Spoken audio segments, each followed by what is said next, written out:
Caríssimos filósofos e filósofas, sejam muito bem-vindos ao nosso canal Carlos Pires e hoje falaremos sobre a relação um pouco complicada entre mulheres e maçonaria. Afinal de contas, as mulheres podem ser maçons?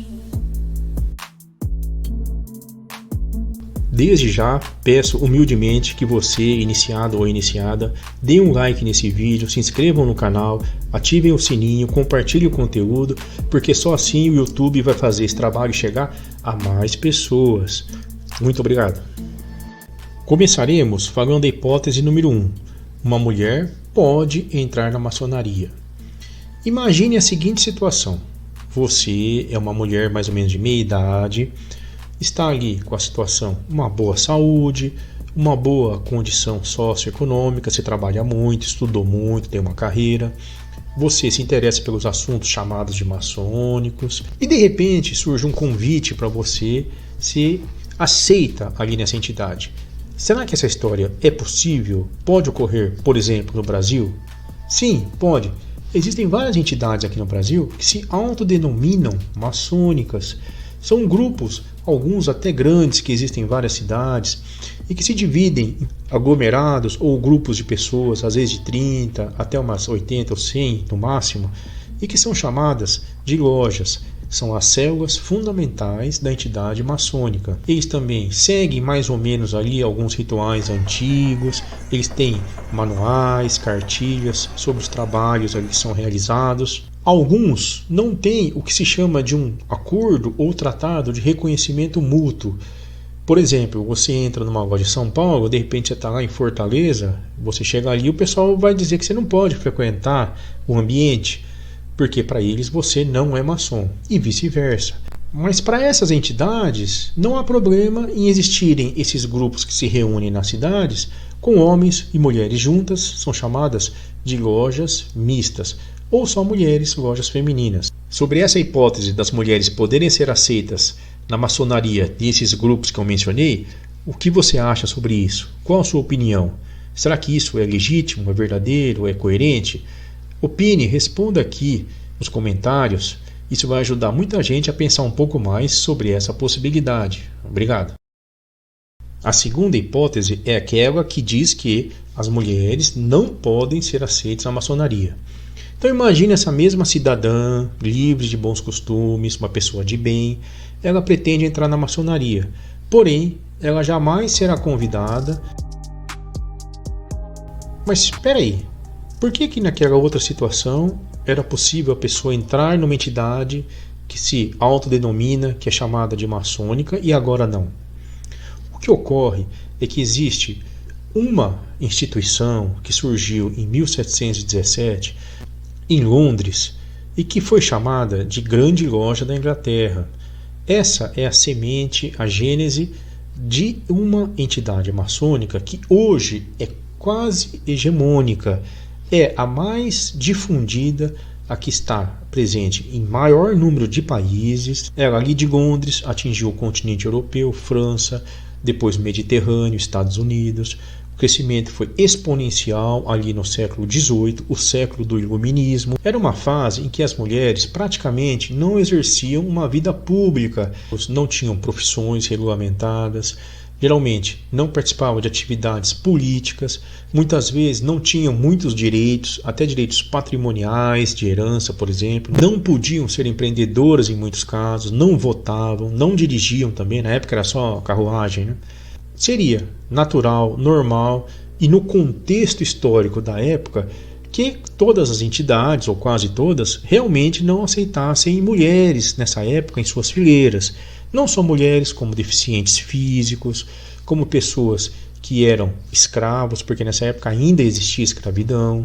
O que ocorreu é que quem estabeleceu as normas, as regras iniciais desse grupo, criou constituições com cláusulas pétreas. Existem regras que são permanentes, são até chamadas, numa linguagem um pouco simbólica, de landmarks, aqueles marcos na terra que ninguém podia mexer em hipótese alguma. Um desses, de acordo com vários doutrinadores, diziam respeito à não possibilidade da participação de mulheres. E essa, digamos, tradição permaneceu. Mas existem novidades, existem notícias que são relevantes em relação às relações entre grupos maçônicos femininos, que já existem há muitos anos, e a própria Grande Loja Unida da Inglaterra. Recentemente, em 1998, a Grande Loja da Inglaterra começou a realizar alguns trabalhos em conjunto com duas grandes entidades da chamada maçonaria feminina na Inglaterra. Existem dois grupos lá que são muito fortes. Várias atividades foram desenvolvidas de celebração, atividades de filantropia, de caridade, de educação, de assistência. Surgiram acordos ali de trabalho conjunto e, por incrível que pareça, até no próprio site oficial da Grande Loja Unida da Inglaterra, existe lá um link para a maçonaria feminina. E não é chamada de paramaçônica ou de entidade amiga. Aí surge a pergunta: o que está ocorrendo?